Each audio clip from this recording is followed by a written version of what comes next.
Hi, Monarch Storytime Nation. My name is Amy McGlenn, and I work at Mill Valley Elementary as the building principal. Today, I chose a book that isn't quite popular or very new at all, but it's one that I would teach from and read often when I was a classroom teacher. The name of this book is Big Al.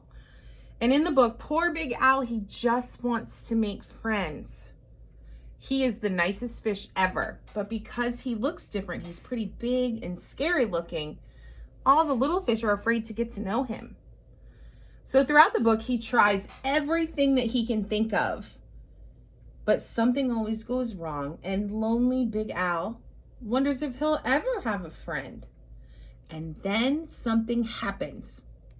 One frightening day, something happens to the other fish, and Big Al steps in and gets the chance to prove what a wonderful friend that he is.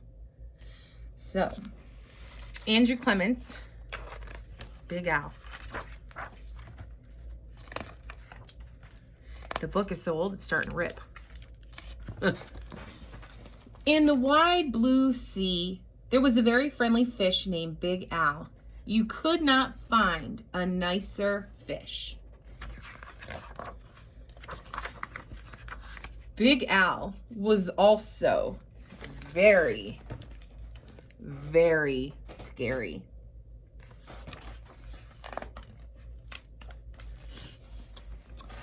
Other fish seemed to have at least one friend. Some had many, but Big Al had none. He did not really blame the other fish. How could he expect little fish to trust a great big fish with eyes and skin and teeth like his? So Big Al was lonely and cried big salty tears into the big salty sea. Doesn't that just break your heart? Breaks my heart. But Big Al, he really wanted friends, so he worked at it. First, he tried wrapping himself up with seaweed. He thought it was a great disguise, but no one else did. Who wants to stop and talk to a floating plant that has big sharp teeth? Poor Big Al. Then he thought if he puffed himself up around the other fish, they wouldn't laugh and see how clever and silly he could be. All they saw was how big he could be, and that they decided to steer clear. Very early one morning, Big Al went down to the bottom and flopped and wiggled himself into the sand until he was almost covered up. He looked so much smaller. See there? He kind of camouflaged with the sand. When the other fish came near, Big Al talked and joked, and they had such a delightful time. But then one little grain of sand, got stuck in his gills, and he sneezed. When the clouds of sand cleared away, all the other fish were gone. Big Al even changed his color one day so he could look like a school of tiny fish passing by. He bubbled along with them for a while, laughing and feeling like he was just one of the crowd. But he was so big and so clumsy that when all the tiny fish darted to the left and then quickly went back to the right, Big Al just plowed straight ahead. Poor Big Al.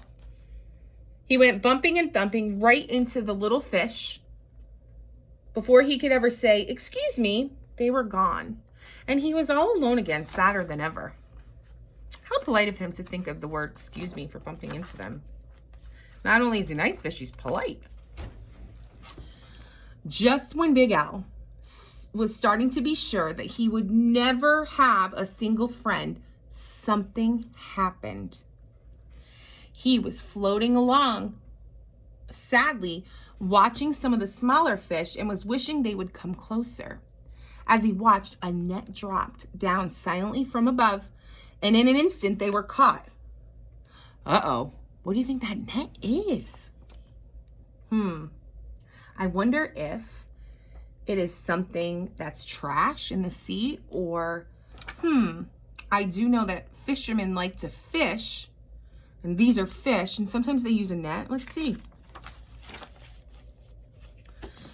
Big Al forgot all about being lonely, and he forgot all about being sad. His eyes bulged out, bigger and rounder than ever, and with a mighty flip of his tail, he opened his mouth and charged straight at the net. The net was strong, but Big Al was stronger. He ripped right through it, and all the little fish rushed out through the hole. Wow. But when Big Al tried to turn around and go out of the hole, he got all tangled up in the nest. He was stuck. Oh no. Oh no, look. The net went higher and higher toward the bright surface of the sea, and the little fish watched Big Al as he disappeared above them. When the little fish were able to speak again, because I'm telling you, they were all freaked out, they were very nervous, all they talked about was the huge, wonderful fish that saved them. How great to be free, but what a shame that the big fellow had been captured. Just then, magic page. Just then, there was a tremendous crashing splash above them, and the small fish dashed away. Was it that net again? Not at all. It was Big Al. Those fishermen took one look at him and threw him right back into the ocean. Obviously, they weren't the type of fish they wanted to eat for dinner, which is fine. I bet that would happen to me if I was fishing. No judgment, but you want to eat the certain type. And now there's one huge, puffy, scary, fierce-looking fish in the sea who has more friends than anyone else. And that is Big Al. Boys and girls, I hope that you learned the message from this book today. Friendships shouldn't have anything to do with looks, like Big Al. And honestly, Big Al didn't give up. And in the end, the only thing that he had to do to show his loyalty to those friends was to be himself and save them. What a great fish. Happy reading, boys and girls.